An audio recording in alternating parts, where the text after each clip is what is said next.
The quest of the average player continues. Dying in the black zone is not the most fun experience, but not when you are the one that's looting. The more you keep at it, the better you get and the less chances of you dying again.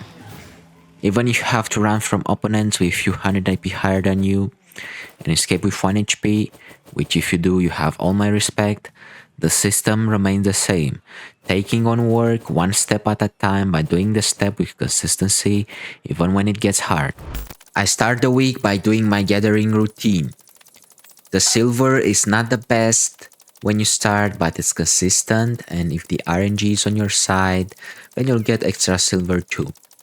Like in this example, by harvesting in Deep Black Zone, I get the chance to find some roaming Avalonian chests. One of them worth 800k, and all it took was to take it down. This is the gear I'm currently using. Note that you can use the equivalent for the tier you currently have on the gathering that you choose to farm. This is how I map at the moment. Green is 45 in general, blue for roaming mobs, and red 46. I split the map in 4 to 8 parts based on signs of relief and then go around and sign every group of 3 or more nodes. I gather only the enchanted ones when it comes to fiber.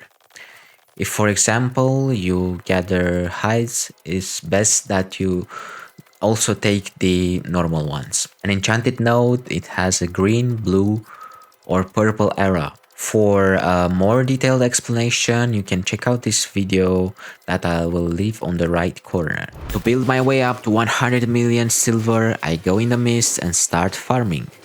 It starts slow, but after some time the silver and fame will start coming to you. The gear I'm currently using is used only for hit and runs and also preying on weaker opponents. We go for at least T6 Curse Staff to be able to farm mobs faster. If you don't have it unlocked yet, no problem. You can go for an equivalent and unlock it in time. Guardian Helmet, which is good against similar builds. Mage Robe, Soldier Boots. A Crypt Candle if you have the silver, or just normal torch to have something in offhand to build fame credits in time. Carleon Cape to save some silver. You can take it 2 tiers lower than your other gear. A T3 horse, a T4 bag, a T5 soup for regen, and T8 stew for fights. And if you have the silver, some resistant potion. If you take the Crypt Candle, you're gonna need it because it lowers your defense stats and the enemy can cut you down like paper. In case you're just starting out, go ahead and only take the bare minimum, which is a T4 weapon, head, chest, and boots. And if you have the silver, why not a mule? To keep it simple, we're going to change your spells only on the weapon like in the following images. For PvP, we have the first Q, first W, and the fourth passive. Use the first one if you don't have it yet. For PvE, third Q, use the second key if you don't have it unlocked. Fourth W or the first one if you don't have it unlocked. And for the passive, same as PvP. For bosses, we go for the third Q or the first one if the boss is very mobile, like the Fate Dragon, which I'll show a little later. First W and fourth passive. The general idea of the build is not to fight fair fights. You have to pay attention to the details and then the silver will come to you. First, and a very good example is in this legendary mist, against the nature staff that is doing the arcane spiderling. I see the spider on the minimap. When it's moving, it means someone is doing it. And change to my PvP spells. At first, it's someone with low IP, so it's not worth chasing. Just scare him and turn back to the spider. I turn in time and I see someone with low HP. I go straight and kill him. You have enough damage and the guardian shield in case it's someone with too much AP. I get his loot and the spider that totals almost 2 million. A guy stays very low in a camp and waits for us to finish him. Just 1 W and he's dead. 300k. This guy follows me around because I'm a cursed user and wants to 1v1. He uses all his ability to dismount me, and in spite of his overcharge, after he uses his chest ability wrong, could have saved it for my E, I quickly kill him. If you have some spec in the weapon and dodge most ability, you can easily do the T8 bosses even in legendary mists. You have to keep in mind to change abilities depending on how much it moves around.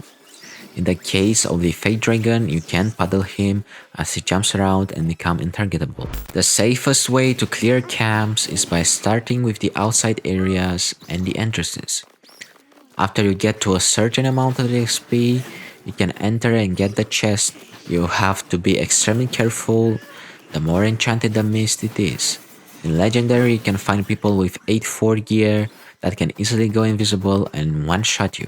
This guy tries to get a coffer while he sees that I'm near him, so I make him my free silver.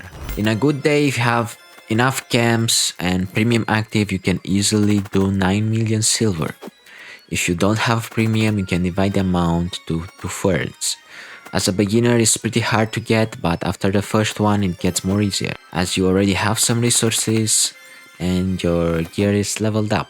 And if you are on the slight age like me, also some gathering luck to make some consistent silver. As I'm looking for a mist portal, I see someone entering a soul dungeon near the entrance of the city. I'm pretty geared here, so I go in and find 2 people to kill. We try to fight, but I'm very overgeared. They could have waited 90 seconds for the entrance to close, but as they didn't, I got them for free. This build, remember, is very good for hit and runs, but not very good when it comes to face-to-face battles. This dual swords know what he's doing and kills me for free. I underestimated him, so I paid the 1 million price. What is most important is to go with gear that you can afford and not get scared when you die a few times. In time, you'll get PvP experience and make millions. At the moment of recording this video, I am at T6 on fiber harvesting and 27 million towards my first 100 mil. I'm new to this game, but by applying what I know, what I learned from others, and by practicing, step by step I'll become the best for at least one aspect of this game.